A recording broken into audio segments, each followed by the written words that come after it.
क्या आपने कभी सोचा है कि आत्मा संसार में क्यों भटकती है?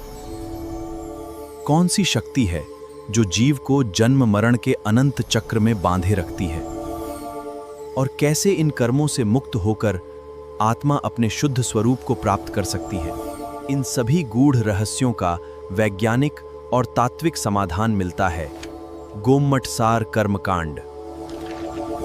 आचार्य नेमिचंद्र सिद्धांत चक्रवर्ती द्वारा रचित यह अनुपम ग्रंथ कर्मों के बंध, उदय, निर्जरा और मोक्ष मार्ग का विस्तृत विवेचन प्रस्तुत करता है। 8 मूल कर्म। गुणस्थान, कर्मों की प्रकृति, स्थिति, अनुभाग और प्रदेश। गोमटसार कर्मकांड के माध्यम से आत्मा और कर्म के शाश्वत विज्ञान को समझने की इस दिव्य यात्रा का प्रारंभ करें। विभूषणं वीरं संवत्सरेण निलयं बैडी समुकेतनं वोच्छं नमो हरियन्ताणं नमो सिद्धाणं नमो आयरीयाणं नमो लोये सव्वसाहो। जय बोलो अनंतानंद परम सिद्ध भगवान की, देवादिदेव 1008 श्री आदिनाथ भगवान की, 1008 श्री शांतिनाथ भगवान की, पार्श्वनाथ भगवान की, सिद्धांत चक्रवर्ती नेमिचंद्राचार्य महाराज की, आचार्य संत सागर सागर जी, महावीर कीर्ति जी, विमल सागर, सरमद सागर जी, कुंतु सागर जी, कनकनंदी पद्मनंदी कुलभूषण जी महाराज की, जनवाणी माता की, श्रीमद जैन धर्म की।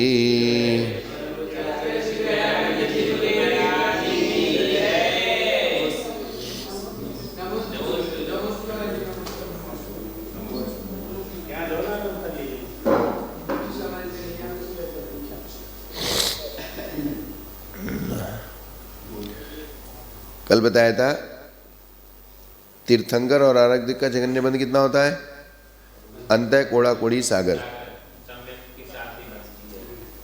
गोमटसार कर्मकांड, गाथा नंबर 141, पेज नंबर 107, आदिमती माता जी की टीका। तीर्थंकर और आरक्तिक का जगन्य बंध अंतः कोड़ा कोड़ी सागर जो होता है 8वें गुणस्थान के 6ठे भाग में। क्या होता है? और तीर्थंकर प्रकृति का उत्कृष्ट बंध, वो भी अंतः कोड़ा कोड़ी सागर, वो होता है 4थे गुणस्थान में। कौन से गुणस्थान में? 4थे गुणस्थान में। गाथा नंबर 141 पढ़नी ना? कौन सी पढ़नी स्वामी जी? 1 अच्छा 139 पढ़नी है क्या? हाँ 141 ही पढ़नी है। तीर्थाराणंतो कोड़ा कोड़ी जैनिटिदी बंधो कवगे सग सग बंध छेदन काली हमें नियमा।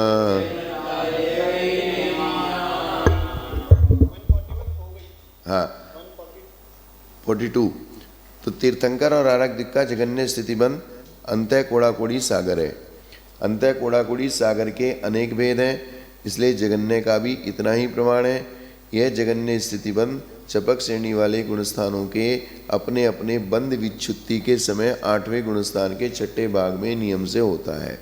अर्थात जहाँ बंध विच्छुत्ति होने वाली है, बंध विच्छुत्ति होने का अंतिम समय बस वो लाश सबसे कम बंधेगी और उसके बाद बंध विच्छुत्ति हो जाएगी। ये बात कहने का मतलब है। आई समझ में या नहीं आई? उत्कृष्ट 4थे गुणस्थान में, 4थे गुणस्थान में जहाँ से प्रारंभ होता है वहाँ उत्कृष्ट बंध होगा, और जहाँ उसकी बंध विच्छुत्ति होती है वहाँ पे जगन्य बंध होगा। भिन्न मुहूर्तो नर तिरिया आउणम वासदस्य साणी सुरनिर्या उगाणम जैनो होदिठिदी बंदो। अब मनुष्यायु और त्रियंचायु का जगन्य स्थिति बंध अंतर्मूर्त होता है। मनुष्यायु त्रियंचायु की जगन्य स्थिति कितनी है? अंतर्मूर्त अर्थात क्षुद्र भाव या श्वास का 18वां भाग। कितना? श्वास का 18वां भाग।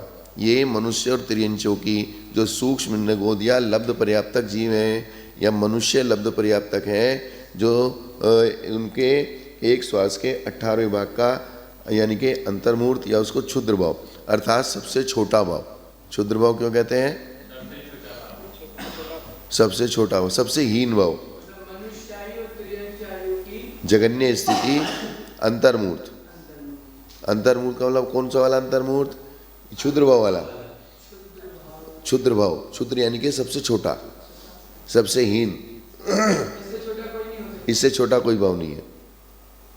66,336 वाला जो हाँ, वही तो उसमें मनुष्य भी होते हैं? हाँ, नहीं लब्ध पर्याप्तक मनुष्य होते हैं ना, लब्ध पर्याप्तक मनुष्य। उसमें सबके भाव है ना, एक इंद्रिय के, दो इंद्रिय के, तीन इंद्रिय के, चार इंद्रिय के, पंचेंद्रिय के, सबके भाव है उसमें। 66,336 जो होते हैं वो एक इंद्रिय से लेके पंचेंद्रिय तक के हैं, तो उसमें सब आ गए। मतलब लगातार एक इंद्रिय से पंचेंद्रिय तक के सारे भाव ले लिए उसमें। क्या कह रहे स्वामी जी?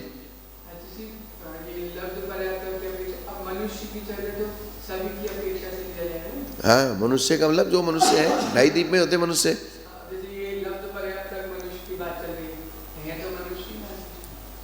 यहाँ बता रहे मनुष्य आयु का जगन्य बंध कितना है, तो मनुष्य आयु का जगन्य बंध एक श्वास के 18वें भाग है, बस इतनी सी बात।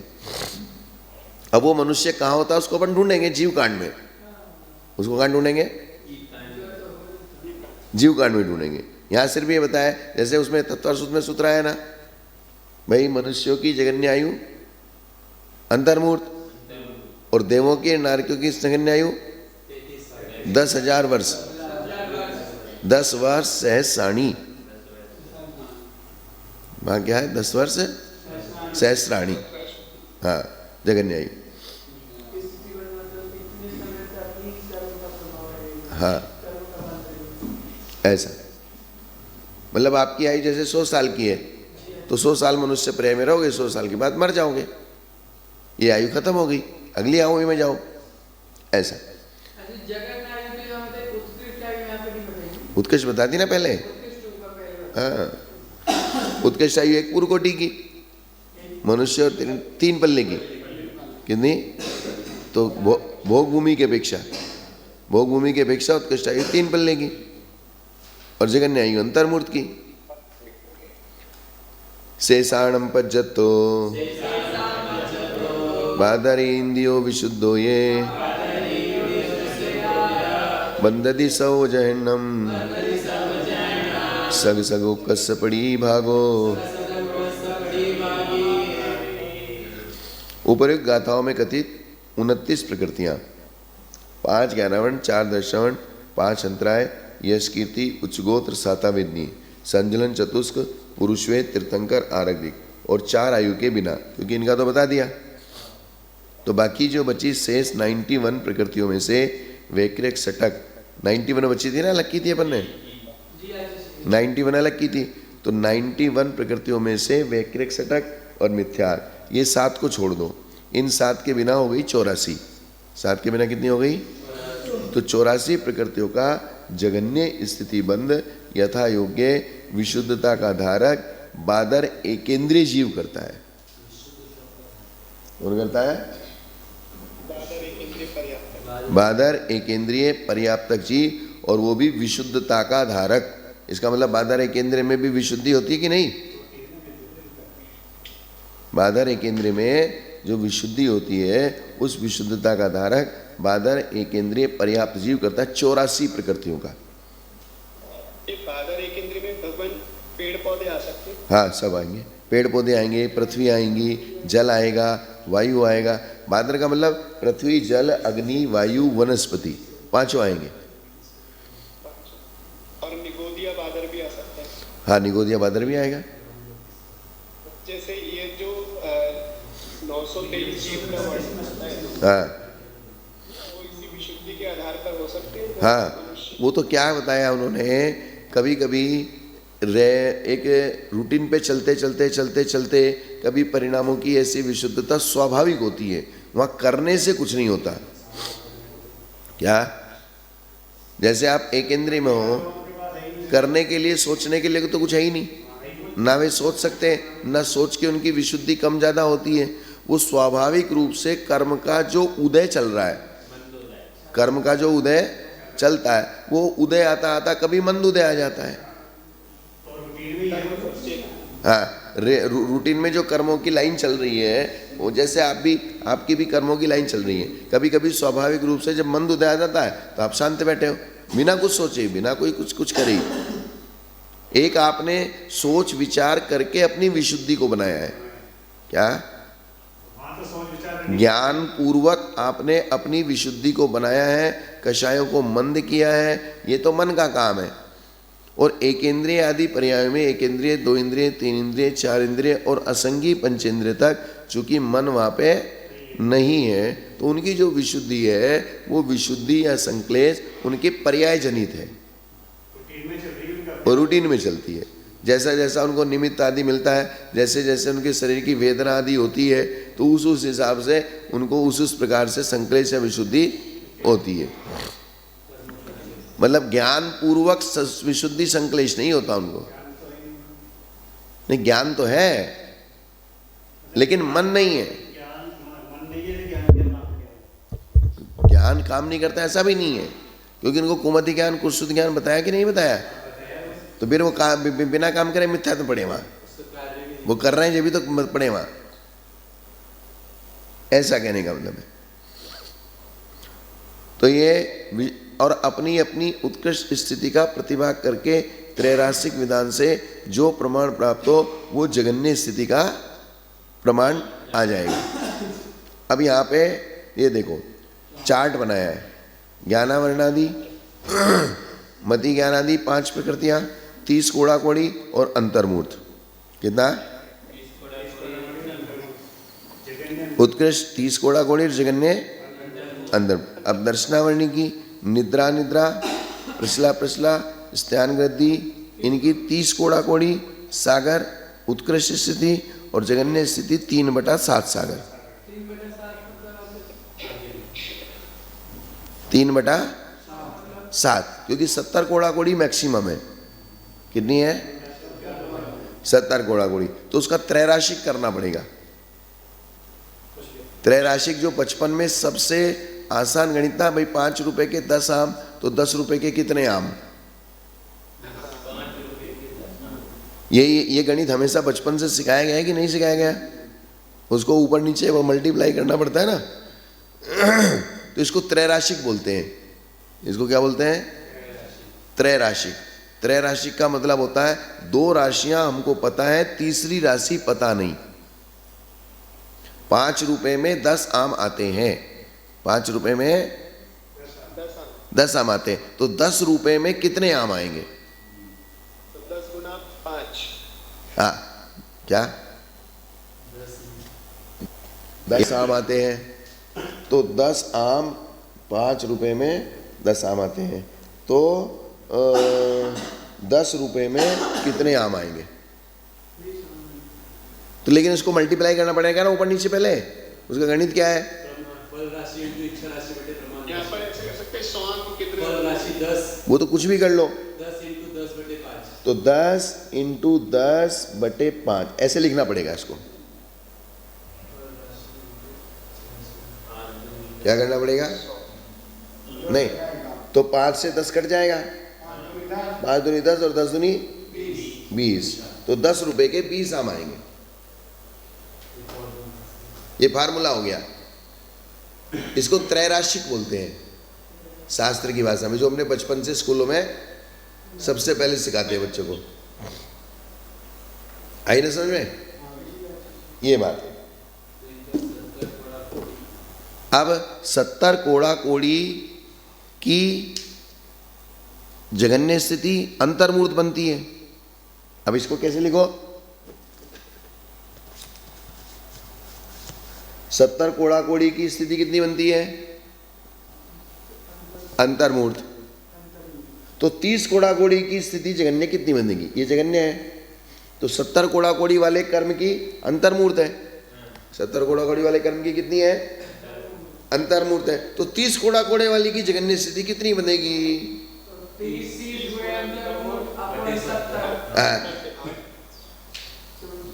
तो करो ना इसको, 30 क्या लिखो बताओ? 30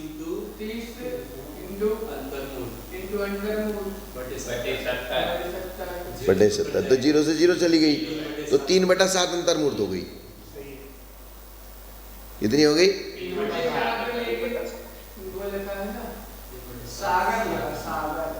हाँ तो ठीक है ना, 3/7 सागर। तो वो अंतर ये ऐसे ही लगाना पड़ेगा। इसमें देखो नीचे नीचे लिखा है ना, ये क्या लिखा है नीचे इसमें, अगले पेज पे ये फूल बनाया ना, ये देखो तो 12 नंबर पे उपरिक्त संदृष्टि में जो ये स्टार बनाया हुआ है, इस चिन्ह से 3/7, 7/7, 4/7, 2/7 और 1/7, क्योंकि टोटल हमारे पास 30 कोड़ा कोड़ी का 3/7, 70 कोड़ा कोड़ी का 7/7 और 40 कोड़ा कोड़ी का 4/7 और 20 कोड़ा कोड़ी का 2/7 और 10 कोड़ा कोड़ी का 1/7। सागर रूप संख्या पल्योपम के असंख्याते भाग से हीन ग्रहण करना चाहिए, किंतु 2000/7 सागर रूप संख्या पल्योपम के संख्याते भाग से हीन ग्रहण करना चाहिए। अर्थात अब ये वो सागरी है, कितनी है? 3/7 सागरी है, क्योंकि ज्ञानावरण की जो अंतर्मुहूर्त जगन्य स्थिति बनती है, वो अंतर्मुहूर्त जगन्य स्थिति कहाँ बनती है? छपक श्रेणी में। कहाँ बनती है? छपक श्रेणी में। और ये जो जगन्य स्थिति की बात बता रहे हैं, 3/7 सागर या 7/7 सागर जो बता रहे हैं ना, ये स्थिति एकेंद्रिय आदि की बनती है। किसकी बनती है? एक है, क्योंकि छपक श्रेणी में वहां निद्रा निद्रा प्रसला प्रसला स्थान गति निद्रा प्रसला इनकी बंद विच्छुत्ति पहले ही हो जाती है, तो छपक श्रेणी तक ये जाती ही नहीं है। आई ना बात समझ में? तो ये छपक श्रेणी तक नहीं जाती, तो ये सिर्फ एक केंद्रीय में ही इनकी जगन्य स्थिति बनेगी, क्योंकि निद्रा निद्रा की बंदी विच्छुत्ति कहाँ होती है? दूसरे गुण स्थान में। स्त्यान गृद्धि आदि 3 की बंद विच्छुत्ति दूसरे गुण स्थान में होती है। किसमें होती है? आई क्या बात समझ में? हाँ, स्त्यान गृद्धि निद्रा निद्रा प्रसला प्रसला, खाली निद्रा प्रसला बाकी रहती है। बात आई ना समझ में? तो इनकी बंद विच्छुत्ति कहाँ हो गई? दूसरे गुण स्थान में। तो अगर इनकी बंद विच्छुत्ति और ज्ञानावरण की बंद विच्छुत्ति कहाँ होती है? ज्ञानावरण की बंद विच्छुत्ति कहाँ होती है? 10वें गुण स्थान में। कहाँ होती है? तो ये जगन्य होते होते होते तो अंतर्मूर्त तक चली गई ज्ञानावरण, और चूंकि इनकी विच्छुत्ति दूसरे गुण स्थान में हो गई, तो पहले गुण स्थान में ही इनका जगन्य बंद होगा। निद्रा निद्रा प्रसला प्रसला का जगन्य बंद कहाँ होगा? पहले गुण स्थान में। तो पहले गुण स्थान में जगन्य बंद करने के लिए पंचेंद्रिय तो जगन्य बंद नहीं करेगा, क्योंकि मन वाला है। 4 इंद्रिय भी नहीं करेगा, 3 इंद्रिय भी नहीं करेगा, 2 इंद्रिय भी नहीं करेगा, तो 1 इंद्रिय करेगा। कौन करेगा? तो सबसे जगन्य बंद 1 इंद्रिय होगा, तो 3/7 सागर है ये।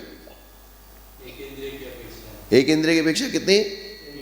3/7 सागर, क्योंकि मोहिनीय कर्म की 70 कोड़ा कोड़ी सागर की स्थिति का एक इंद्रिय जीव 1 सागर का बंद करता है। रेशियो क्या है?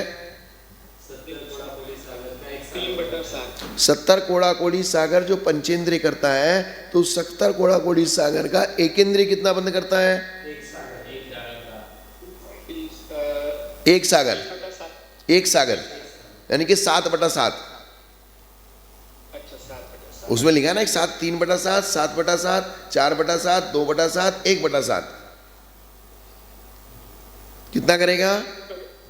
कौन सा पूछा भगवान? मोहिनी कर्म। मोहिनी कर्म का 7/7। सीधा सीधा सा गणित क्या है, देखो 70 कोड़ा कोड़ी है वो। 70 कोड़ा कोड़ी कौन करता है? संगी पंचेंद्रिय पर्याप्तक मिथ्या दृष्टि। संगी पंचेंद्रिय पर्याप्तक और मिथ्या दृष्टि, ये कौन करता है? किसकी करता है? मोहिनीय कर्म की 70 कोड़ा कोड़ी की उत्कृष्ट स्थिति करता है। तो इसी कर्म की एक इंद्रिय कितनी करेगा? एक इंद्रिय कितनी करेगा? एक इंद्रिय एक सागर करेगा। एक इंद्रिय कितनी करेगा? एक इंद्रिय ने एक सागर करी। नहीं, उसका रेशियो है, एक इंद्रिय एक सागर करेगा तो 2 इंद्रिय 25 सागर करेगा। कितना करेगा? 3 इंद्रिय 50 सागर करेगा और 4 इंद्रिय और 5 इंद्रिय 1000। कितना? 1000। और संगी पंचेंद्रिय 70 कोड़ा कोड़ी। सबसे पहले ही बता दी थी मैंने। ये क्या रेशियो है? ये क्या हो गया? इसका रेशियो हो गया कि 1, 25, 50, 100, 1000 और 70 कोड़ा कोड़ी सागर। बात आई समझ में? तो इसी हिसाब से हम इसका रेशियो निकालेंगे। तो मोहिनीय कर्म का एक सागर का मतलब क्या हुआ? 7/7। एक सागर को अगर हम बटे में लिखेंगे तो कैसे लिखेंगे? 7/7 लिख सकते हैं ना? कितना लिख सकते हैं? 70 कोड़ा कोड़ी सागर इंटू 1 सागर बटे 70 सागर, तो एक ही आएगा। तो एक आएगा। आई समझ में? तो ये रेशियो बन गया हमारा। तो 70 कोड़ा कोड़ी वाले का 7/7 होता है, तो 30 कोड़ा कोड़ी वाले का कितना होगा? 3/7। तो 40 कोड़ा कोड़ी वाले का कितना होगा? 4/7। 20 कोड़ा कोड़ी वाले का कितना होगा?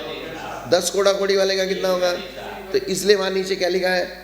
लास्ट में लिखा है ना 7/7, 4/7, 3/7, 2/7 और 1। ये एक इंद्रिय की उत्कृष्ट स्थिति हो गई। एक इंद्रिय क्या हो गई? उत्कृष्ट स्थिति हो गई। तब एक इंद्रिय की जो ये उत्कृष्ट स्थिति हुई, इसी में जगन्य करनी है। इसी में क्या करनी है? तो स्टार पे क्या लिखा है जगन्य करने के लिए? 3/7 सागर में पल्योपम का संख्यात्वा भाग कम करना है। क्या करना है स्वामी जी? पल्योपम का संख्यात्वा भाग हाँ हाँ, कोई बात नहीं। यहाँ पर 30 कोड़ा कोड़ी सागर, हाँ मतलब इसकी दर्शनावरणी की उत्कृष्ट है। निद्रा हाँ, 3/7 तो एक इंद्रिय के उत्कृष्ट, एक इंद्रिय के अपेक्षा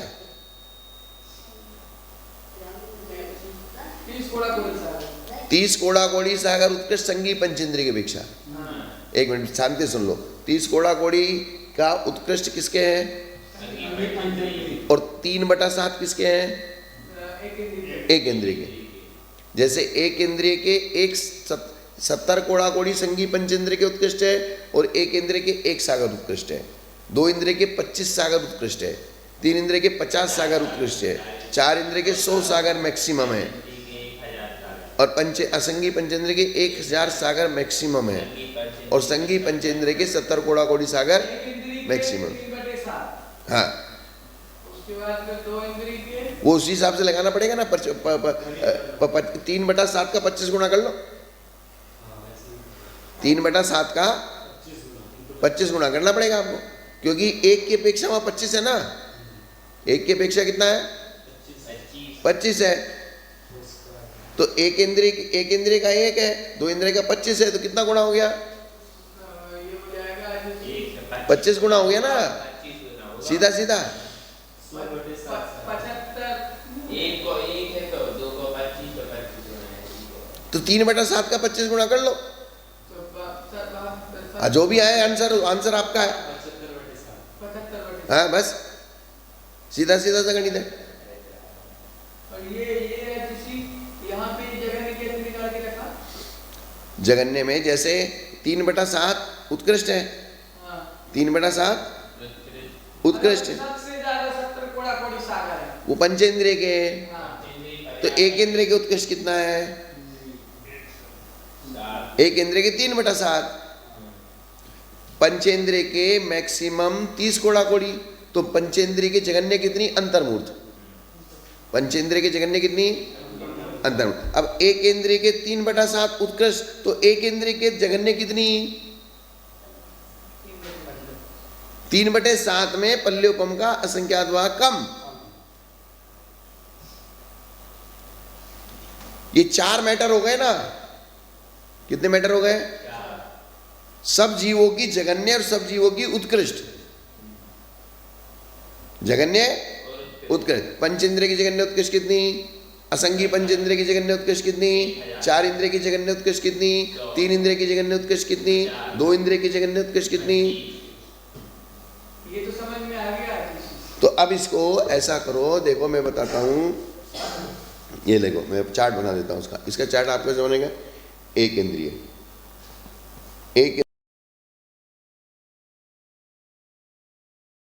इंद्रिय का जगन्य और उत्कृष्ट।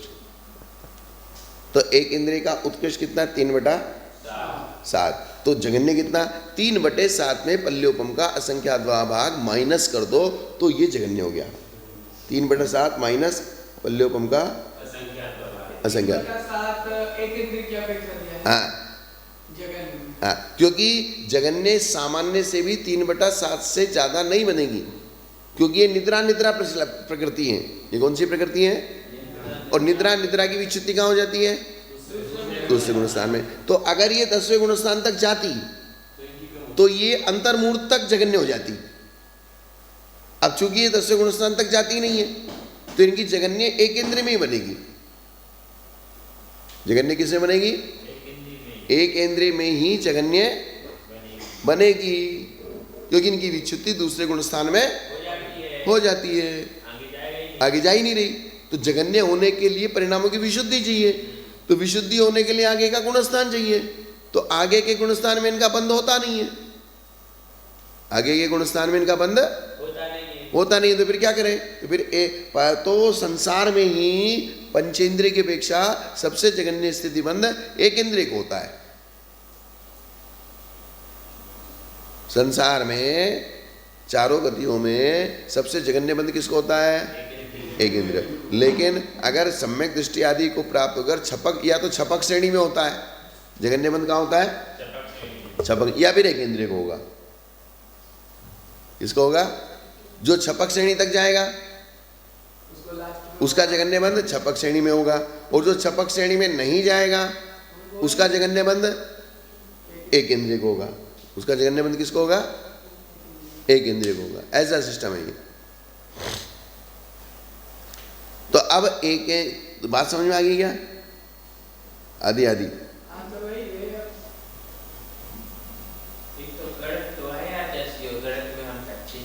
अच्छा। हाँ, तो गणित में फेल है तो फिर कैसे काम चलेगा? गणित तो सब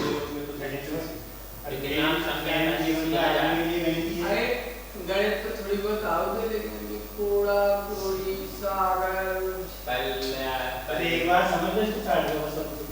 वो क्या होता है स्वामी जी, जब तक उसका बेसिक अपन नहीं करेंगे, कोड़ा कोड़ी को अच्छे से दिमाग में बिठाना, पल्ले को अच्छे से दिमाग में बिठाना, सागर को अच्छे से दिमाग में बिठाना, सब चीज़ों को धीरे धीरे धीरे करके दिमाग के अंदर डालना पड़ेगा। हैं? व्यवहार पल्ले क्या होता है, उद्धार पल्ले क्या होता है, अद्धा पल्ले क्या होता है, संख्यात क्या होता है, असंख्यात क्या होता है, अनंत क्या होता है, जगन्य क्या होता है, मध्यम क्या होता है, उत्कृष्ट क्या होता है। तो ये सारी चीज़ें अपने को समझनी पड़ेंगी ना बेसिक रूप से। गणित के बिना तो सब फेल है। सबसे ज़्यादा महत्वपूर्ण कौन है? मैथमेटिक्स। अगर आपके पास मेजरमेंट नहीं है ना, क्या मेजरमेंट नहीं है तो आप एक्यूरेसी में नहीं जा सकते। गणित ही आपको एक्यूरेसी में जाता है। जैसे यहाँ से मिसाइल दागना है, ऊपर विमान चल रहा है, ऊपर क्या चल रहा है, तो यहाँ से आपकी मिसाइल को जाने में कितना टाइम लगेगा और पॉइंट पे उधर से चल के इधर आने में विमान को कितना टाइम लगेगा। अगर 1 सेकंड के 10-20वें हिस्से भी डिफरेंस रह गया तो आपकी मिसाइल खाली चली जाएगी, विमान में नहीं लगेगी, वो एक ट्रायंगल बनेगा। क्या बनेगा? तो वो मैथमेटिक्स है। क्या स्वामी जी समझ में आ रही क्या बात? जैसे हम यहां बैठे नीचे और ये विमान यहाँ है, तो हमको यहाँ से मिसाइल दाग के इस पॉइंट पे दागनी है, तो हमको यहाँ से यहाँ तक जाने में कितना टाइम लगेगा और इसको यहाँ से यहाँ तक आने में कितना टाइम लगेगा, दोनों टाइम का मेजरमेंट होगा, तब जाके वो एक्यूरेसी में यहाँ पे लगेगी। और यही बात अर्जुन ने जो मछली की आंख में तीर मारा था, यही मेजरमेंट था। क्या? वो जो ऊपर घूम रहा था, मछली घूम रही थी, तो मेरा तीर ऊपर तक जाने में कितना टाइम लगेगा और मछली को उस पॉइंट पे आने में, तो दोनों बातें एक्यूरेसी में होनी चाहिए।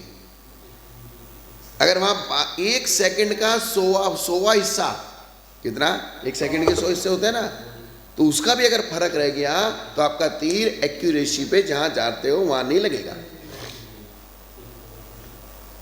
चाहे आपका चारित्र पालन करो, चाहे आपका सम्यक ज्ञान का मेजरमेंट करो, तो वो सब मेजरमेंट से चलेगा।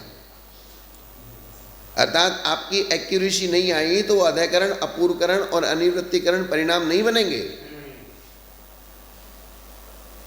ज्ञान की एक्यूरेसी, आपके चलने फिरने की, आपका देखने की, बोलने की, हर चीज की एक्यूरेसी चाहिए, मेजरमेंट चाहिए। जैसे हम स्टेज पे बैठे, हम कितने बजे बैठे? 1:30 बजे बैठे। हमारे पास कार्यक्रम कितना है? इतना है। तो खत्म कितने बजे करना है? 5 बजे खत्म करना है। तो इस सारे कार्यक्रम को 1:30 बजे से 5 बजे तक, ये सारे कार्यक्रम को कैसे खत्म करना, वो एक्यूरेसी आपके दिमाग में होनी चाहिए। और अगर आपके अंदर एक्यूरेसी नहीं है तो आप या तो कार्यक्रम अधूरा रह जाएगा या आप 7 बजा दोगे।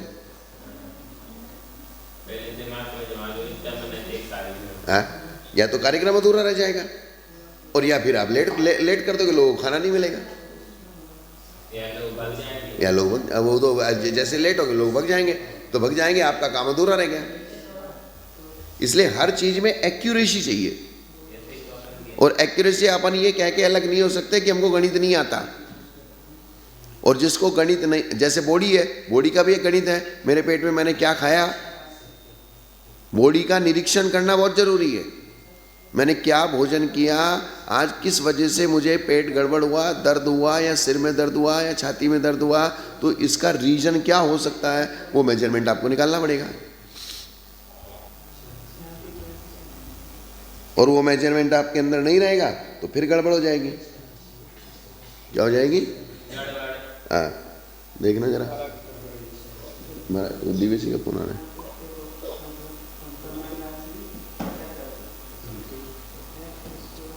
आई ना स्वामी समझ में? तो एक इंद्रिय के एक सागर और एक सागर से जगन्य पल्योपम का असंख्यात भाग कम। एक इंद्रिय के जगन्य उत्कृष्ट से कितनी बनेगी? एक सागर। एक इंद्रिय को मिथ्यात्व की उत्कृष्ट स्थिति एक सागर बनेगी, तो मिथ्यात्व की जगन्य स्थिति कितनी बनेगी? एक सागर में पल्योपम का असंख्यात भाग कम। बस इतना ही उसका जगन्य उत्कृष्ट का रेशियो रहेगा। जबकि संगी पंचेंद्रिय के उत्कृष्ट स्थिति 70 कोड़ा कोड़ी है और संगी पंचेंद्रिय के जगन्य स्थिति अंतर्मूर्त है। तो 70 कोड़ा कोड़ी से उतर के कहां तक चला गया? अंतर्मूर्त तक। तो एक इंद्रिय के न तो 70 कोड़ा कोड़ी बनेगी और न अंतर्मूर्त बनेगी, तो उसके उत्कृष्ट स्थिति एक सागर बनेगी और जगन्य स्थिति पल्योपम का असंख्यात भाग कम एक सागर, ये बनेगी। ये सिस्टम है। ऐसे समझिए। तो इसी रेशियो के हिसाब से आप, जिसकी 30 कोड़ा कोड़ी है तो उसकी 3/7, जिसकी 20 कोड़ा कोड़ी है उसकी 2/7। 2/7 का मतलब क्या हो गया? एक सागर के 7 हिस्से में से 2 हिस्से लेना। इसका मतलब कि 2/7 का मतलब क्या होता है? एक सागर के 7 हिस्से में से 2 हिस्से लेना। इसको कहते हैं 2/7। यहाँ 3/7, तो 1 सागर था हमारे पास, तो 1 सागर के ये हमने 7 हिस्से कर दिए। 1 सागर के कितने हिस्से कर दिए? 7 हिस्से। तो 1 सागर के 7 हिस्से कैसे होंगे? क्योंकि 1 सागर में 10 कोड़ा कोड़ी पल्ले होते हैं। कितने होते हैं? 10 कोड़ा कोड़ी। 1 सागर में 10 कोड़ा कोड़ी पल्ले होते हैं ना, तो 10 कोड़ा कोड़ी पल्ले के आप 3 हिस्से कर लो, 7 हिस्से कर लो। 10 कोड़ा कोड़ी पल्ले के 3 हिस्से करो। 3/7 में क्या करना पड़ेगा? 3 हिस्से। तो 7 हिस्से करो पहले। कितने हिस्से करो? तो 7 हिस्से कितने हुए? 10 के 7 हिस्से कितने हुए?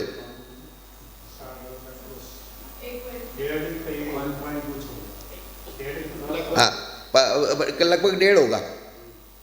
लगभग कितना होगा? तो 10 कोड़ा कोड़ी पल्ले, तो 1.5 कोड़ा कोड़ी पल्ले का 1 हिस्सा हो गया। कितना हो गया? तो ये हमने 7 हिस्से कर दिए। तो 1 हिस्सा हुआ 1.5 कोड़ा कोड़ी पल्ले। कितने का हुआ?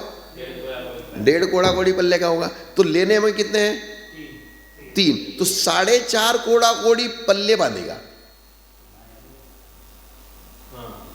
हो गया ना गणित सीधा सीधा? 3/7 का मतलब क्या हो गया? एक सागर के 7 हिस्से में से 3 हिस्से। हाँ, 7 हिस्से में से 3 हिस्से लेने। तो 7 हिस्से में से एक हिस्सा कितने का बना? लगभग 1.5 पल्ले। 1.5 कोड़ा कोड़ी पल्ले होगा। 1.5 कोड़ा कोड़ी पल्ले। हाँ, क्योंकि अपने पास 10 कोड़ा कोड़ी पल्ले है ना, तो एक हिस्सा 1.5 कोड़ा कोड़ी पल्ले का लमसम बना। तो हमको लेने कितने हैं? 3। तो 4.5 कोड़ा कोड़ी पल्ले। तो 3/7 का मतलब हो गया लगभग आधा सागर। 5 कोड़ा कोड़ी पल्ले होते तो आधा सागर हो जाता ना।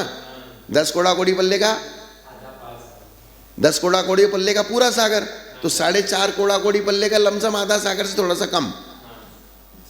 आगे ना मेजरमेंट समझ में?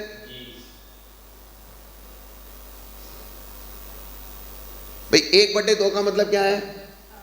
2 भाग का 1/2 का मतलब आधा तो आपने कर दिया। 1/2 में तो आधा रटा रटाया है। लेकिन मैं आपसे पूछूंगा 6/19 का मतलब क्या है? अब इसको क्या बताओगे? 19 भाग का 6 भाग। 19 भाग, उनमें से 6 हिस्से। हाँ, तो एक चीज के 19 भाग करके उसमें से 6 हिस्से लेना। तो ऐसे ही 1/2 का मतलब एक चीज के 2 हिस्से करके उसमें से 1 हिस्सा लेना। तो ऐसे ही 3/7 का मतलब क्या हुआ? 7 हिस्से करके एक चीज के 3 हिस्से लेना। तो एक चीज क्या है हमारे पास? यहाँ 1 सागर है। तो 1 सागर में कितने पल्ले होते हैं? 10 कोड़ा कोड़ी। तो 10 कोड़ा कोड़ी पल्ले के कितने हिस्से? 7 हिस्से करेंगे तो एक हिस्सा कितने का हुआ? 1.5 का हुआ कि नहीं हुआ? आया समझ में? 1.5 का हुआ। तो 1.5 का हुआ तो 3 हिस्से कितने के हुए? 4.5 तो इसका मतलब 3/7 का मतलब क्या हुआ? 3/7 का मतलब हो गया 4.5 कोड़ा कोड़ी पल्ले। मतलब ये 3/7 का आगे ना समझ में स्वामी जी? 7 सागर है ना? जी बाबा, लगभग 1.42 आ रहा है। हाँ, 1.42 एक सागर के 7 हिस्से करेंगे। 1.42 है ना एक हिस्सा। तो 14 42। अच्छा, 14 42 हो गया 4.2।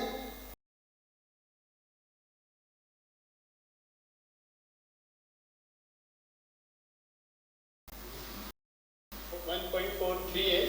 तो 14 42 कर लो, और 3 चौक 12, तो 42 और 12 42 और 12 54। जब तो हो गया ना 4.5, 4.5।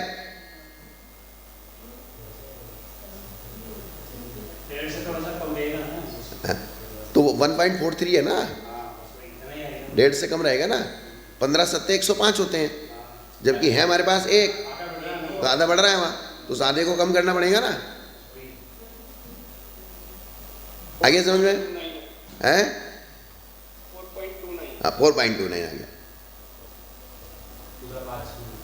तो मतलब पूरा 5 नहीं होगा, 5 में से 70 80 कम रह गया, 4.5 से कम रह गया। तो इतने कोड़ा कोड़ी पल्ले की स्थिति बांधेगा एक इंद्रिय 30 कोड़ा कोड़ी कर्मों की वाली।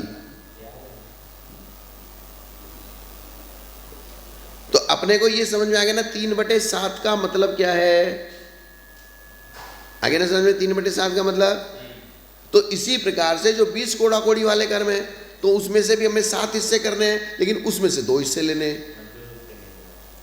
जो 40 कोड़ा कोड़ी वाली है तो 4 हिस्से लेने, 4/7 करना है। और जो 10 कोड़ा कोड़ी वाला है उसका 1 हिस्सा लेना है, यानी कि सिर्फ 1.43 लेना है।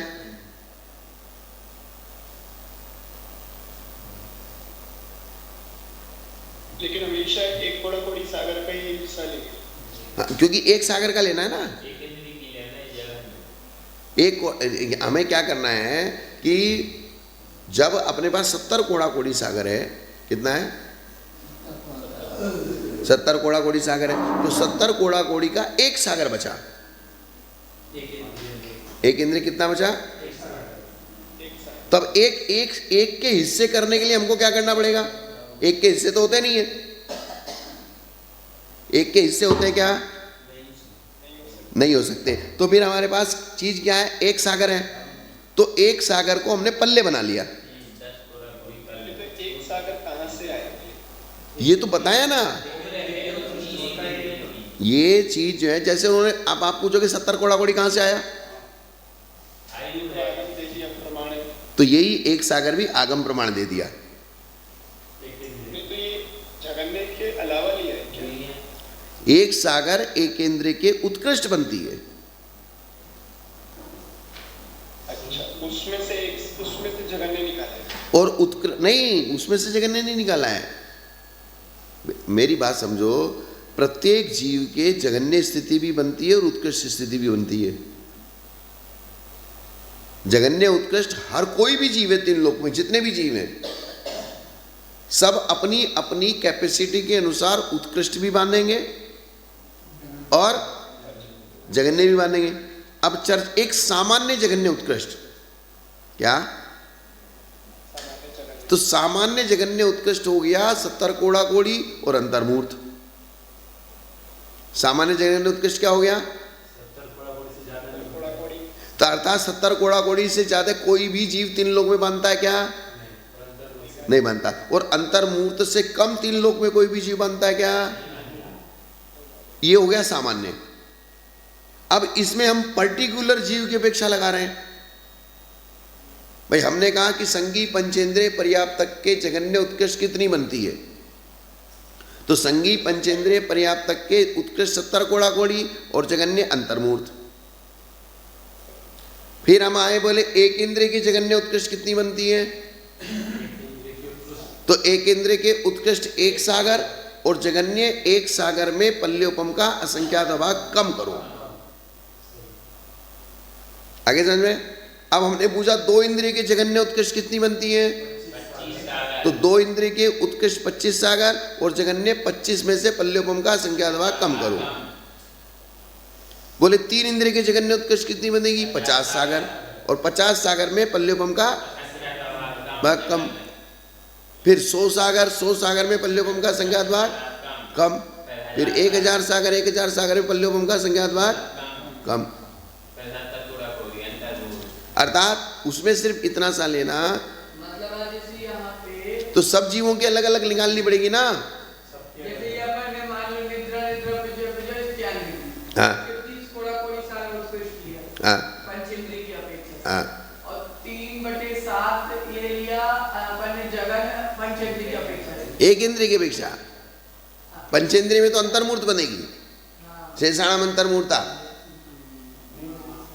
दर्शनावरणी की पंचेंद्रिय की कितनी बनेगी, तो वहां कौन सी बची है प्रकृति दर्शनावरणी की,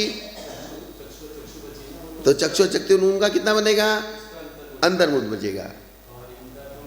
तो पंचेंद्रिय की अपेक्षा दर्शनावरणी का 30 कोड़ा कोड़ी और जगन्य अंतर्मूर्त कितना बचेगा। तो यहाँ पे एक इंद्रिय की किसी में, एक इंद्रिय की अपेक्षा किसी में, तो ये सामान्य चार्ट है ना। ये चार्ट क्या है, एक इंद्रिय तो हम लगा रहे हैं, लेकिन ये जनरल चार्ट है, मैक्सिमम ये पॉइंट, मिनिमम ये पॉइंट। अब किसके बन रहा है ये मैं एक्स्ट्रा समझा रहा हूं, इसलिए आप कंफ्यूज हो रहे हो। पहले तो आप ये समझ लो कि ये मैक्सिमम ये है और मिनिमम ये है, इतना सा ध्यान रखो बस। ये गड़बड़ हो गई, वो विशेष में चले गए। हाँ, इसलिए पहले इसको सामान्य से समझो। यहां सीधा सीधा लिखा है भाई उत्कृष्ट स्थिति कितनी 30 कोड़ा कोड़ी, जगन्य कितनी अंतर्मूर्त, उत्कृष्ट कितनी 30 कोड़ा कोड़ी और जगन्य कितनी 3/7, फिर 30 कोड़ा कोड़ी 3/7, 30 कोड़ा कोड़ी और अंतर्मूर्त, और 3/7 का मतलब मैंने आपको बता दिया। अब इसके स्वामी कौन कौन है ये सेकंड मैटर अब जो आज जैसे मुहूर्त में आ रहा है।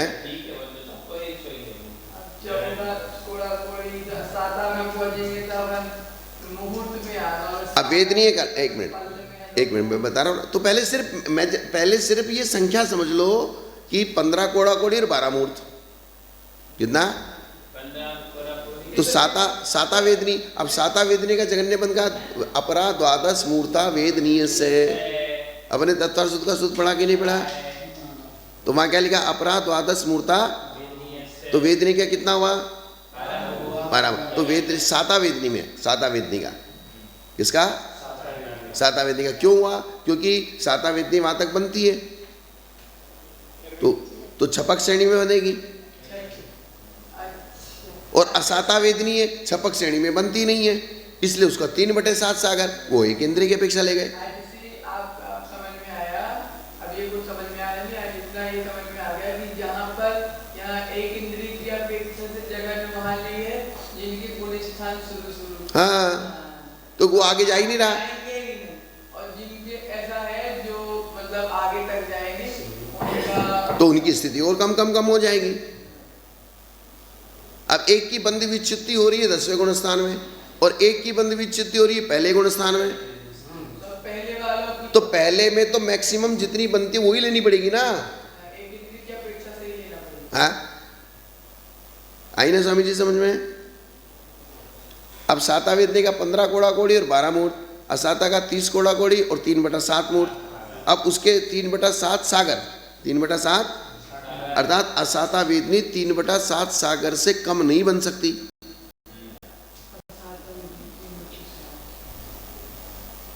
क्योंकि असाता वेदनी की बंदी विच्छित्ति कहाँ होती है, छठे गुण स्थान में, सातवें की इसमें 12वें 10वें में, उसके बाद तो इरिया पदाश्रय हो जाता है ना। साता की बंदी विच्छित्ति कहाँ हुई 10वें में, बंदी विच्छित्ति नहीं होती, लेकिन वो सांप्रायिक आश्रय होता है वहाँ, कसाय सहित आश्रय, फिर इरियापत आश्रय हो जाता है। इरियापत आश्रय में कषाय नहीं होती है, इसलिए वो स्थिति है ही नहीं उसकी, उस स्थिति को गिना ही नहीं है, वो उदय रूप ही है, वो स्थिति थोड़ी है, क्योंकि कषाय नहीं है। कषाय कहाँ तक होती है 10वें तक, तो 10वें तक वेदनीय कर्म 12 मूर्त का बनेगा, लास्ट कितने का बनेगा, और 11वें गुण स्थान में वेदनीय कर्म बंधता ही नहीं है, वेदनीय कर्म बंधता नहीं है। क्यों नहीं बनता, क्योंकि वहां कषाय नहीं है, सीधी सी बात है, और वो जो है वो इरियापत आश्रय है, हाँ वो उदय रूप है, उसको क्या कहा है, उसको बंध रूप नहीं कहा है, उसको क्या कहा है, उदय रूप का है, बंध रूप नहीं कहा है। तो बंध तो तब हो ना जब कषाय हो,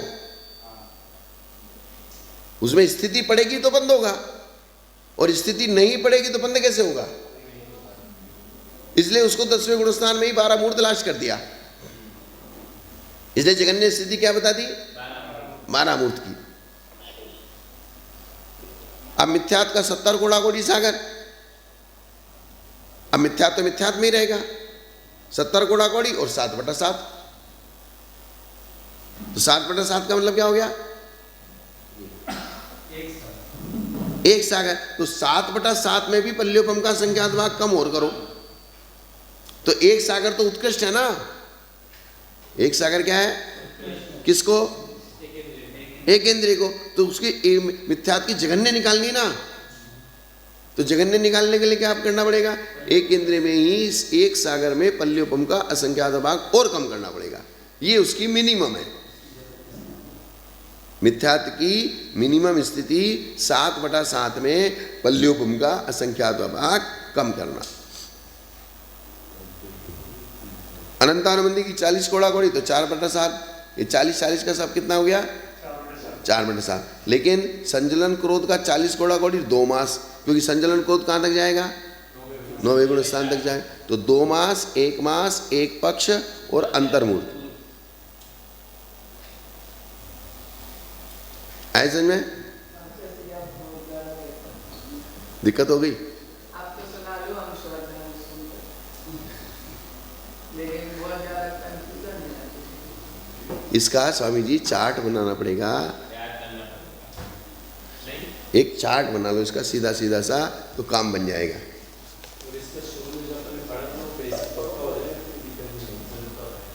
भगवान जब ये संजोलन लोग जो है सबसे आखिर तक दिए, तो उसकी जगन्य स्थिति अंतर्मुख क्यों कहती?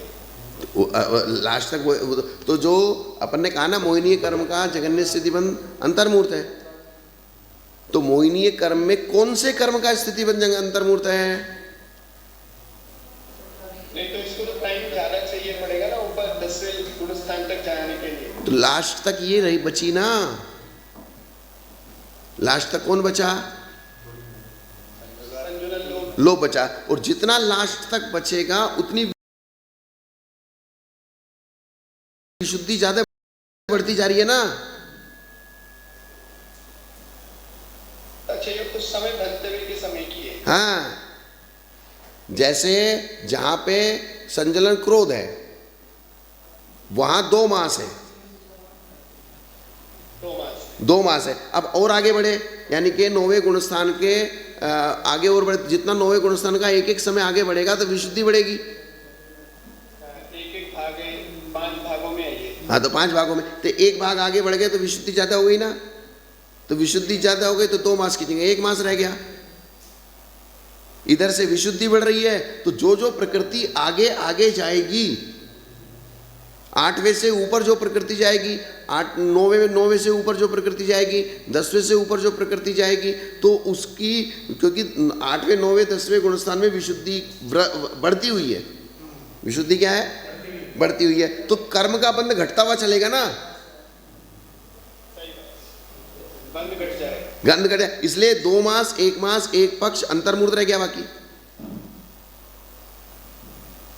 आया ना समझ में? स्वामी जी समझ में आया कि नहीं आया? जैसे जैसे ऊपर बढ़ेंगे, अब जैसे मिथ्यात्व प्रकृति है, अब मिथ्यात्व प्रकृति मिथ्यात्व गुणस्थान तक ही बंधेगी, तो मिथ्यात्व गुणस्थान में कितनी विशुद्धि बढ़ाओगे आप? मिथ्यात्व गुणस्थान में तो जो 70 कोड़ा कोड़ी का बंद होने वाला है, वो 70 कोड़ा कोड़ी का बंद ज्यादा ज्यादा एक इंद्रिय में जो बंद होगा वो 1 सागर का होगा। एक इंद्रिय बंद कितना होगा? तो वो विशुद्धि से नहीं हो रहा, वो उसकी सेंसिटिविटी कम होती जा रही है, इस वजह से हो रहा है। उसका एक ही इंद्रिय है, एक इंद्रिय है, उसका मन नहीं है, बाकी की इंद्रियां नहीं है, तो इस वजह से उसकी सेंसिटिविटी क्या होती गई? कम कम कम कम होती गई। और ज्ञानी की सेंसिटिविटी कम नहीं होती, वो अपने आप को 0 कर लेता है विषय कषायों में, ज्ञान के माध्यम से। मतलब पंचेंद्रिय से नीचे जो जीव जाता है उसकी सेंसिटिविटी इंद्रियां कम होने की, क्योंकि इंद्रियां ही ज्ञान का साधन है। ज्ञान का साधन कौन है?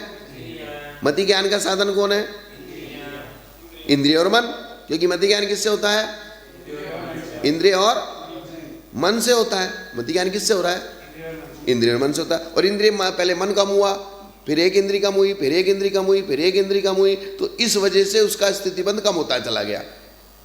अब संगी पंचेंद्रिय के इंद्रियां न तो इंद्रिय कम होती और न उसका मन कम होता, तो उसकी ज्ञान वृद्धि को प्राप्त होके वो समता भाव में चला जाके फिर अपने आप से ही पुरुषार्थ पूर्वक वो अपने आप को रोक के अपने जो इंद्रियों और विषयों के व्यवस्था को जीरो पे ले आता है, घटाते घटाते घटाते घटाते क्या ले आता है, जीरो पे ले आता है। तो एक स्वाभाविक रूप से इंद्रियां उसकी घटती हैं, इस वजह से उसको कर्म ज्यादा बंद नहीं हो रहा। और संगीत तो वो कर्म ज्यादा बंद नहीं हो रहा तो, लेकिन वो काम का नहीं है। वो क्या है, काम का। तो काम का जब आप संगी पंचेंद्रिय समझदार हो, अब इसको ऐसा लगा लो, एक मंद बुद्धि, अब आपको हर चीज पकड़ में आती है, कौन जा रहा है, कौन जा रहा है, कौन बैठा है, कौन उठा है, तो आपका राग द्वेष भी वृद्धि को प्राप्त होगा और आपकी विशुद्धि भी वृद्धि को प्राप्त होगी। और मंद बुद्धि की, उसको कोई गाली देके चले जाए, उसको समझ में ही नहीं आता क्या कह रहे हैं, तो उसकी न तो ज्यादा कर्म बंद होगा और न कर्म नाश करने का सिस्टम बनेगा। क्या बस उसकी विशुद्धि बढ़ेगी क्या, मंद बुद्धि की नहीं बढ़ेगी। तो उसका संकलेश बढ़ेगा क्या, ना विशुद्धि बढ़ेगी ना संकलेश बढ़ेगा, वो वहीं का वहीं रहेगा, उसका आत्मकल्याण नहीं हो सकता। लेकिन जो संगी पंचेंद्रिय पर्याप्तक है, अगर वो गलत करेगा तो कर्म भी ज्यादा बनेगा, और कर्म काटने का जब सिस्टम बनेगा तो कर्म को भी फटाफट काटेगा। इसलिए हम लोगों के लिए बहुत ये, इसलिए तलवार की धार क्यों कही है, क्योंकि आप संगी हो, पंचेंद्रिय हो, पर्याप्तक हो, समझदार हो, हर चीज को जानते हो, क्रोध मान माया लोभ क्या होता है, 5 इंद्रिय क्या होती हैं, 5 इंद्रियों के विषय क्या होते हैं, सब कुछ आपको पता है, और फिर भी कर रहे हो तो तीव्र कर्म का बंध होगा। जैसे कहा ज्ञात भाव अज्ञात भाव, क्या बोला, तत्वार सूत्र का सूत्र पढ़ो।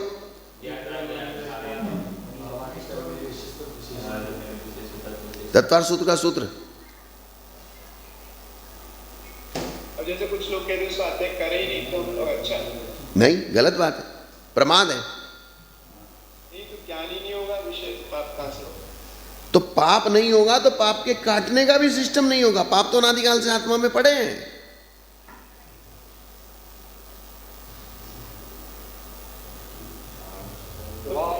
पाप का बंध ज्यादा होता है ना ज्ञान की अवस्था, तो ज्ञान की अवस्था में पाप का बंध ज्यादा होता है, तो ज्ञान की अवस्था में पाप कटने का सिस्टम भी ज्यादा होता है।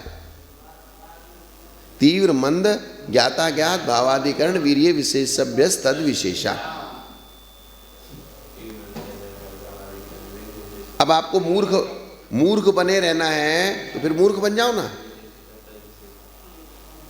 मंद बुद्धि बनना है तो मंद बुद्धि बन जाओ। ना ज्यादा ना कम, नहीं, ऐसा नहीं है स्वामी जी। मतलब आपको अपनी, हाँ ये बात जरूर है कि अगर आपके ज्यादा राग द्वेष होते हैं हर बात को सुनने से, तो आप बाहरी बातों को कम सुनो, इतना आप कर सकते हो। क्योंकि मेरे पेट में, जैसे मान लीजिए कोई ये कहे कि मेरे पेट में बात पचती नहीं है, भाई मुझे मत बचा, हाँ मुझे मत बता, मुझे नहीं सुननी, क्योंकि मुझे बताएगा मैं कहीं ना कहीं इसको कह दूंगा, तो इसलिए मुझे मत बता, तू तेरी बात तेरे पास रख। तो आप अज्ञान बनो, लेकिन किस बारे में, यहां पाप में ही तो ज्ञान बनने के लिए कहा है, लेकिन आगम को जानने में, द्वादशांग को पढ़ने में और अपने आत्म कल्याण की बारीकियों को समझने में, उसमें थोड़ी अज्ञान बनना है। उसमें अगर अज्ञान बन गए तो फिर हमको जब आगम का बारीक ज्ञान होगा ही नहीं है तो विशुद्धि बढ़ाने का सिस्टम बनेगा कैसे। जब तक हम किसी भी बारीकी चीज को हम बारीकी से ये नहीं समझ पाएंगे कि यहाँ ये बैक्टीरिया हो रहे हैं तो बीमारी बढ़ जाएगी ना। क्या अगर हम बैठे हैं और ये पाटा हमारा बॉडी है, बॉडी पे मैल लगता है और मैल के साथ साथ वो कपड़ा रखा है या चटाई रखी है, तो उस पर बैक्टीरिया निरंतर पैदा हो रहे हैं, मर रहे हैं, वो हमको दिखाई दे नहीं रहे हैं क्योंकि वो बारीक हैं। तो बारीक हैं तो बार बार हम उस पर बैठ रहे हैं तो बैक्टीरिया हमारी स्किन को खराब कर देंगे ना वो। तो नुकसान हो जाएगा ना। बात समझ में आएगी नहीं ये बात। तो इसी प्रकार से मान लीजिए हम कोई बारीक गणित समझ नहीं पा रहे हैं, हमने कुछ भी खा लिया तो पेट खराब हो जाएगा, सिर दर्द होने लगेगा, किडनी के ऊपर इफेक्ट हो जाएगा। तो ये सारी चीजें जब होने लगेंगी तो हम समस्या हो जाएगी। इसलिए हमको अज्ञानी बनना है। वो किस में बनना है? अपने आप को एक जगह कमजोर करना है और एक जगह पावरफुल रखना है। बाहर की चीजों में, इंद्रियों में, विषयों में, कषायों में अपने आप को डाउन करना है,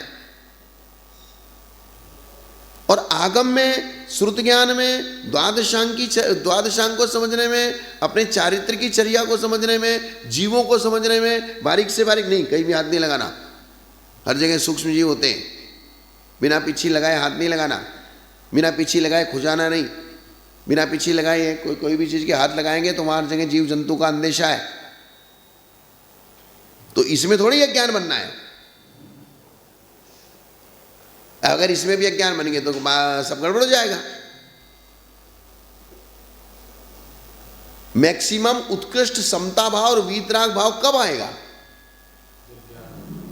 जब आपको मैक्सिमम ज्ञान होगा, तब आपका मैक्सिमम समता भाव जागृत होगा, विशुद्धि भाव जागृत होगा। और ज्ञान नहीं होगा तो फिर आप गड़बड़ हो जाएगी सब। आई ना समझो स्वामी जी? तो इसलिए ये जो चार्ट लिखा है इसमें सबकी इसको स्थिति और जगन्य स्थिति सामान्य रूप से लिख दी गई है। अब यहाँ उपयुक्त संदृष्टि में जो ये स्टार का चिन्ह बनाया है, इसमें 3/7, 7/7, 4/7, 2/7 और 1/7 सागर रूप संख्या पल्लियोपम के असंख्यात विभाग से हीन ग्रहण करना। क्या करना? किंतु जहां पर 2000/7 सागर रूप संख्या लिखी है वहां पल्लियोपम के संख्यात विभाग से हीन ग्रहण करना। किससे ग्रहण करना? संख्यात विभाग से। तो संदृष्टि में 2007 सागर जो दिया है वह असंगी पंचेंद्रिय की अपेक्षा दिया है, क्योंकि असंगी पंचेंद्रिय की 1000 सागर की बनती है। असंगी पंचेंद्रिय कितनी बनती है? क्योंकि वैकृत षटक का बंध एक इंद्रिय विकलत्र जीव को होता नहीं है, एक इंद्रिय विकलत्र को होता नहीं है। तो असंगी पंचेंद्रिय कर सकते हैं, क्योंकि असंगी पहले नरक तक जाता है। असंगी कहां तक जाता है? पहले नरक तक जाता है कि नहीं जाता? और ऐसे ही असंगी ऊपर जाए भवनत्रिक में भी जाता है क्या? पहले नरक तक ही जाता है। तो असंगी पंच, हाँ, देवों में नहीं जाता, सिर्फ पहले नरक तक जाता है। तो पहले नरक तक जाने के लिए उसको वैकृत षटक का बंद करना पड़ेगा ना। असंगी पंचेंद्रिय जीव के मिथ्यात्व कर्म का उत्कृष्ट स्थितिबंध 1000 सागर है। तो इसमें नाम गोत्र का जगन्य स्थितिबंध पल्लियोपम के असंख्यात विभाग कम 2000/7 सागर है, क्योंकि वहां 1000 सागर है ना। कितना सागर है? 1000 गुना हो गया ना। एक इंद्रिय की अपेक्षा असंगी पंचेंद्रिय कितना हो गया? 1000 गुना। तो जहां 2/7 है तो 2/7 का 1000 गुना करेंगे तो कितना हो जाएगा? 2000/7 सागर हो जाएगा। हो गया ना? यही सिस्टम है। अब शंका, स्त्रीवेद, हास्य, रति, स्थिर, शुभ, सुभग, सुस्वरादि प्रकृतियों का जगन्य स्थितिबंध पल्लियोपम के असंख्यात भाग से कम सागरोपम के 2/7 सागर भाग मात्र घटित नहीं होता, क्योंकि इन स्त्रीवेद आदि प्रकृतियों का 20 कोड़ा-कोड़ी सागर प्रमाण उत्कृष्ट स्थितिबंध नहीं होता, क्योंकि 20 कोड़ा-कोड़ी से कम है ना। कितना? यद्यपि इन स्त्रीवेद आदि प्रकृतियों का उत्कृष्ट 20 कोड़ा-कोड़ी नहीं है, तथापि मूल प्रकृति की उत्कृष्ट के अनुसार रास को प्राप्त होती ही इन प्रकृतियों का पल्लियोपम के संज्ञात भाग से कम सागरोपम के 2/7 भाग में जगन्य स्थिति में कोई विरोध नहीं है। तो यदि मूल प्रकृति के सामान्य के अपेक्षा नामकर्म की उक्त प्रकृतियों की जगन्य स्थिति एक सी है सो ठीक है, पर स्त्रीवेद हास्य रहती तो चारित्र होने के भेद रूप 9 कषाय है, इसलिए उन्हें कषायों का अनुसरण नहीं करना चाहिए, क्योंकि कषाय की उत्कृष्ट स्थिति तो 40 कोड़ा-कोड़ी है। तो इन 9 कषाय की जगन्य स्थिति ऊपर बताए अनुसार सिद्ध नहीं होती। स्त्रीवेद हास्य और रति प्रकृतिया कषाय के बंध का अनुसरण करने वाली नहीं है, क्योंकि 9 कषाय के कषाय बंध के अनुसरण का विरोध। स्त्रीवेद का उत्कृष्ट बंध कितना है? देखो स्त्री वेद का, हास्य का और रति का, इनका मेरे ख्याल से 15 कोड़ा कोड़ी सागर होगा। हाँ 15 कोड़ा कोड़ी सागर है ना। तो इनका कहने का मतलब ये था कि 20 कोड़ा कोड़ी सागर का 2/7 होता है, तो 15 का भी 2/7 क्यों कर दिया तुमने? ऐसा ये प्रश्न था। हाँ इस प्रकार से लिख दिया। समझ में आ गई ना? समझ, बस इतना ही रहने था। बात समझ में आई क्या? स्त्रियों का थोड़ा सा समझ है, स्त्री पर्याय की अपेक्षा से, जैसे उसका वेद में अलग दिया, वेद में तो 15 कोड़ा कोड़ी सागर दिया उत्कृष्ट। हाँ स्त्री पर्याय का मतलब नहीं है यहाँ, वेद से मतलब है। वेद से मतलब है, वेद तो एक इंद्रिय भी बांधेगा, 2 इंद्रिय भी बांधेगा, 3 इंद्रिय भी बांधेगा, 4 इंद्रिय भी बांधेगा, पुरुष भी बांधेगा, स्त्री भी बांधेगी, नपुंसक भी बांधेगा, स्त्री वेद कोई भी बांधेगा। यहां बंध की विवक्षा है। किसकी? अर्थात स्त्री वेद को कौन बांध रहा है? तो चारों गति के जीव बांधेंगे। तो वो बंध कितना हो रहा है? 15 कोड़ा कोड़ी सागर। हाँ और मिनिमम 2/7 सागर। अब यहाँ पर 2/7 सागर, जबकि 20 कोड़ा कोड़ी सागर से 2/7 सागर होता है। हाँ तो इसलिए तो शंका की ना, ये शंका इसीलिए की कि बोले 20 कोड़ा कोड़ी सागर होता तो 2/7 होता, तब वहां तो स्त्री वेद का 15 कोड़ा कोड़ी सागर है, तो 2/7 कैसे कर दिया आपने? तो उन्होंने सामान्य से बताया, बोले हमने ये चीज सामान्य से बताई। अगर बारीक में, जैसे सामान्य से क्या कहते हैं, व्यास से परिधि तिगुनी होती है, लेकिन उसका बारीक मेजरमेंट निकालेंगे तो 3.12 आ जाएगा, 16 3.16 तो 16 कहाँ गया? अब वो छोटे मेजरमेंट में तो 16 पता नहीं चलेगा, लेकिन अगर हम जम्बूद्वीप की परिधि निकालेंगे तो 16 में तो बहुत 16,000 योजन बढ़ जाएगा, 3,16,000 योजन। तो 16,000 सामान्य चीज थोड़ी होती है, ये चीज है। और छोटा सा अपन ने एक पेज पे गोल घेरा बनाया तो उसमें तो सीधा सीधा सब 3 गुना, क्योंकि एक बाल का अगर फर्क है, एक सूत का फर्क है, तो पहली मंजिल में आपको मालूम नहीं पड़ेगा। जब आपको 100 मंजिल बिल्डिंग बनानी होगी तो वो एक सूत आपको 1 फुट का टेढ़ा कर देगा और बिल्डिंग पूरी नीचे आ जाएगी। 1 इंच का भी अगर फर्क रह गया तो पहली मंजिल में अगर एक आध इंच का फर्क रह गया तो उससे आपकी बिल्डिंग गिरने वाली नहीं है। इसलिए फर्क नहीं चाहिए तो नहीं चाहिए। अगर आपको मैक्सिमम पॉइंट पे जाना है तो फिर फर्क नहीं चाहिए, और आपको नीचे ही रहना है तो कोई बात नहीं।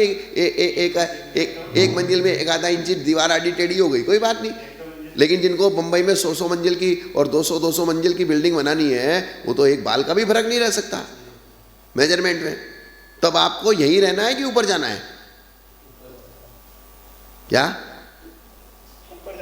ऊपर जाना है? और जितना लंबा जाना है उतना मेजरमेंट आपको नीचे से ही बराबर लेके चलना पड़ेगा।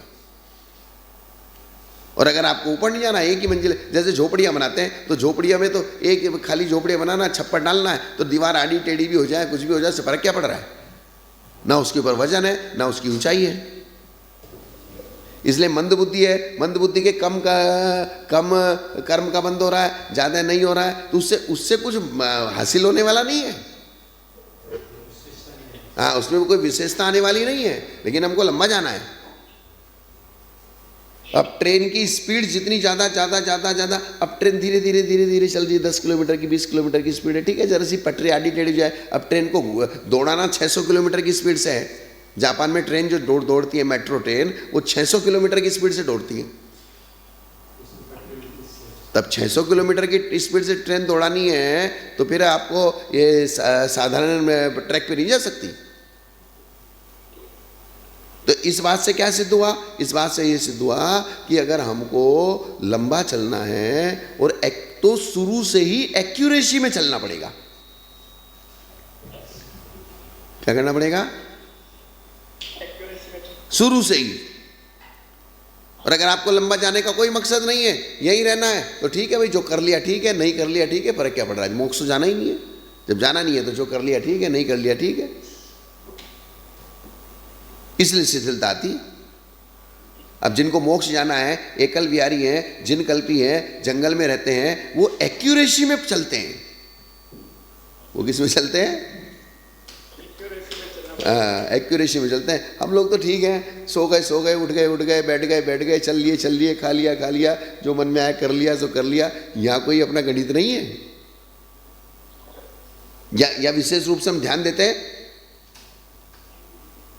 बताओ, ध्यान देते हैं क्या? ये चीज है। जावाणी के ज्ञान से सूझे लो कालो, सोवाणी मस्तक चुड़ा दादी तू लोग